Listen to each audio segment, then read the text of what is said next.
बिल्किस बानो के दोषियों की सजा माफ़ी रद्द सुप्रीम कोर्ट ने कहा, गुजरात सरकार का फैसला शक्ति का दुरुपयोग था। बिल्किस बानो गैंगरेप के 11 दोषियों की सजा गुजरात सरकार ने माफ़ कर दी थी। गुजरात सरकार के इस फैसले को सुप्रीम कोर्ट में चुनौती दी गई। सुप्रीम कोर्ट ने आज गुजरात सरकार का फैसला पलट दिया है और बिल्किस बानो मामले में सुप्रीम कोर्ट ने गुजरात सरकार के फैसले को पलटते हुए दोषियों की सजा माफ़ी रद्दी कर दी है।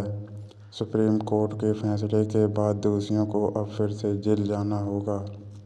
सुप्रीम कोर्ट ने अपने फैसले में कहा कि जहां अपराधी के खिलाफ मुकदमा चला और सजा सुनाई गई, वहीं राज्य दोषियों की सजा माफ़ी का फैसला कर सकता है। सुप्रीम कोर्ट ने कहा, दोषियों की सजा माफ़ी का फैसला गुजरात सरकार नहीं कर सकती, बल्कि महाराष्ट्र सरकार इस फैसले को करेगी।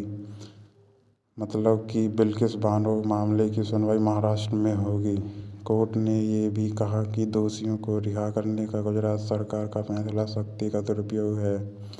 बिल्किस बानो गैंगरेप के 11 दोषियों की सजा गुजरात सरकार ने माफ़ कर दी थी। गुजरात सरकार के इस फैसले को सुप्रीम कोर्ट में चुनौती दी गई, जिस पर सुप्रीम कोर्ट आज अपना फैसला सुनाया जाएगा। जस्टिस वी नागरत्ना और जस्टिस उज्ज्वल भुइयां की पीठ ने मामले की सुनवाई और 12 अक्टूबर 2023 को उनका अपना फैसला सुरक्षित रख लिया गया था। सुप्रीम कोर्ट ने गुजरात सरकार का फैसला पलटा। गुजरात सरकार की माफ़ी नीति के तहत साल 2022 में बिल्किस बानो से गैंगरेप और उसके परिवार के 7 सदस्यों की हत्या के दोषियों को सजा माफ़ कर दी थी और उन्हें जेल से रिहा कर दिया गया। हालांकि अब सुप्रीम कोर्ट के फैसले के बाद दोषियों को फिर से जेल जाना होगा। इन दोषियों को सीबीआई की विशेष अदालत ने साल 2008 में उम्र कैद की सजा सुनाई थी, जिस पर बॉम्बे हाई कोर्ट ने भी अपनी मुहर लगाई। उम्र कैद की सजा पाए दोषी को 14 साल जेल में ही बिताने होते हैं। उसके बाद अपराध की प्रकृति, जेल में व्यवहार और अन्य चीज़ों को ध्यान में रखते हुए सजा घटाने या रिहा करने पर विचार किया जाता है। बिल्किस बानो गैंगरेप के दोषी जेल में 15 साल बिता चुके हैं और जिसके बाद दोषियों ने सजा में रिहाई की गुहार लगाई है, जिस पर गुजरात सरकार ने अपनी माफ़ी नीति के तहत इन 11 दोषियों को जेल से रिहा कर दिया।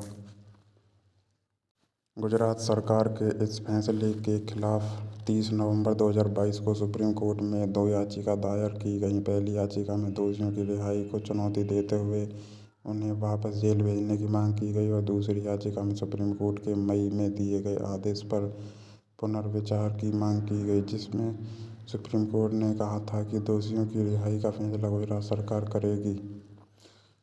याचिका सुनवाई के दौरान सुप्रीम कोर्ट ने की थी अहम टिप्पणियां। याचिका पर सुप्रीम कोर्ट की सुनवाई के दौरान केंद्र और गुजरात सरकार ने दोषियों की रिहाई के फैसले का बचाव किया था और कहा कि दोषियों ने दुर्लभतम अपराध नहीं किया है और उन्हें सुधार का एक मौका दिया जाना चाहिए। इस पर कोर्ट ने सवाल किया कि रिहाई में छूट का फ़ायदा सिर्फ बिल्किस बानो के दोषियों को क्यों दिया गया, बाकी कैदियों को ऐसी छूट क्यों नहीं दी गई। साथ ही सुप्रीम कोर्ट ने पूछा कि क्या दोषियों की माफ़ी मांगने का मौलिक अधिकार है। इस पर दोषियों के वकील ने माना कि दोषियों को माफ़ी मांगने का मौलिक अधिकार नहीं है, परंतु गुजरात में साल 2002 में हुए दंगों के दौरान उग्र भीड़ ने बिल्किस बानो के घर में घुसकर 7 लोगों की हत्या कर दी। इस दौरान बिल्किस बानो के साथ गैंगरेप किया गया था।